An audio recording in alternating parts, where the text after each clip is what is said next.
Bonjour à toutes et à tous. La libération par les forces armées révolutionnaires colombiennes de 2 otages est évidemment un soulagement, mais ne résout en rien le problème politique que représente cette guérilla vieille maintenant de 43 ans. D'abord parce que les FARC détiennent encore environ 700 otages, souvent pour des raisons dites économiques, c'est-à-dire en vue d'être échangés contre une rançon.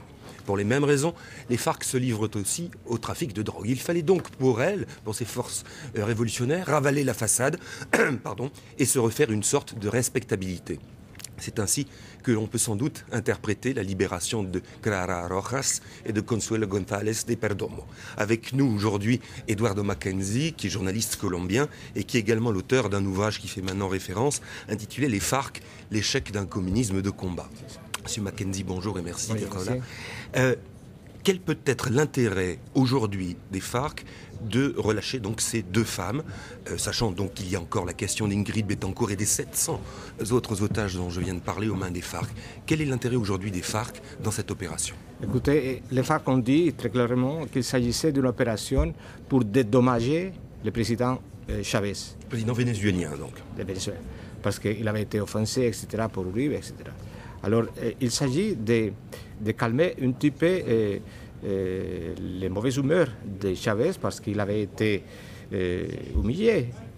Alors, rappelons donc que avec l'opération, il avait proposé Emmanuel. sa médiation et qu'ensuite le président colombien avait jugé que le président vénézuélien avait trop de contacts directs avec les FARC et donc il s'en était suivi une rupture. Mais d'abord, c'est l'opération Emmanuel.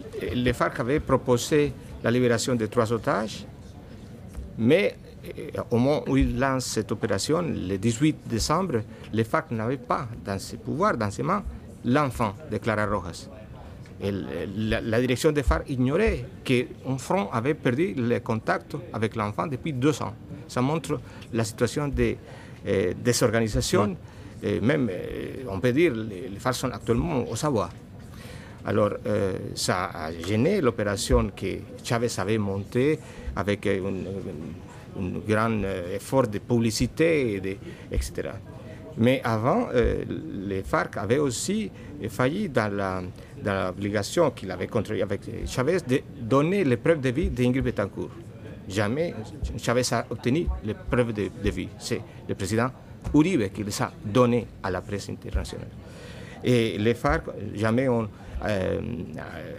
respecté la promesse d'organiser une réunion, une rencontre entre Chavez et Manuel Marulanda, qui est donc le chef historique des FARC.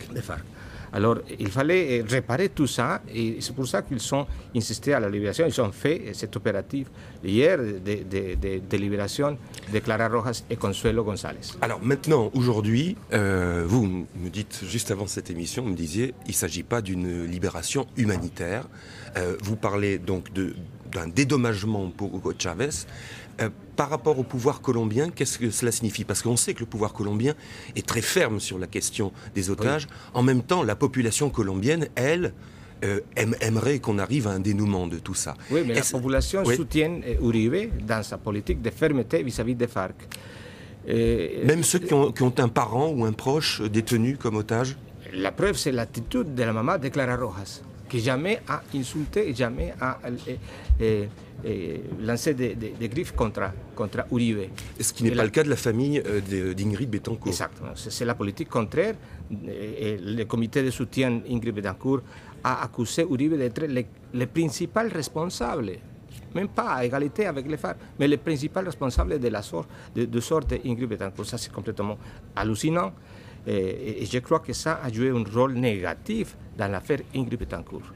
Il faut changer cette politique parce que ça prouve que depuis 6 ans, ce discours, ça ne sert à rien.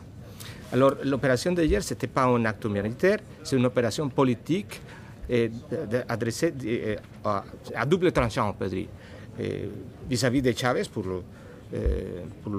récupérer l'amitié et la confiance avec lui, mais aussi pour demander à Chavez d'exercer une pression sur Uribe pour obtenir ce que les FARC demandent, c'est l'obtention d'une zone démilitarisée en Colombie de 800 km à côté de la ville de Cali, c'est une ville très importante de la Colombie.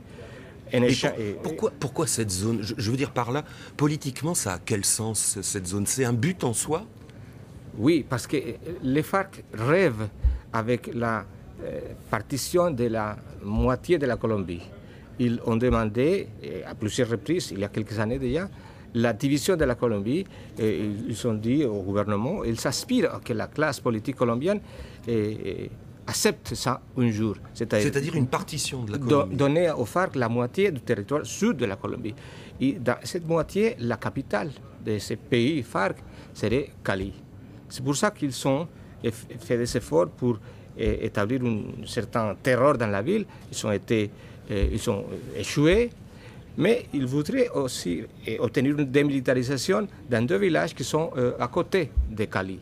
C'est pour ça qu'ils insistent sur Mais les Colombiens, les militaires, la population, le peuple colombien sont conscients de que si on donne une zone démilitarisée, c'est exposé aux FARC, à toutes ces exactions, ces brutalités, même ces assassinats, à une population de 11 000 personnes. Est-ce que vous pensez, comme certains analystes, qu'au sein des FARC aujourd'hui, certains souhaiteraient, dirons-nous, réintégrer le jeu normal, classique de la politique colombienne, et qu'il y a peut-être des dissensions au sein des FARC, ce qui explique cette marge de négociation? Il y a des dissensions peut-être depuis des années, mais je ne crois pas qu'il y ait une nouvelle vision des FARC par rapport à la situation en Colombie. Actuellement, la direction des FARC est dominée pour la fraction la plus dure des FARC. Et même parce qu'il y a une certaine propagande qui vient des FARC qui essaie de dire qu'il y a un côté, il y a un secteur, c'est-à-dire Cano et Reyes, qui sont 2 dirigeants des FARC, qui sont les colombes. C'est ça. Ils sont des colombes face à le mono Jojoy, qui c'est le dur, etc. Je ne crois pas à ça. Reyes, c'est lui qui a géré pendant des années l'affaire des otages avec une dureté brutale. Reyes, c'est la même chose que Jojoy.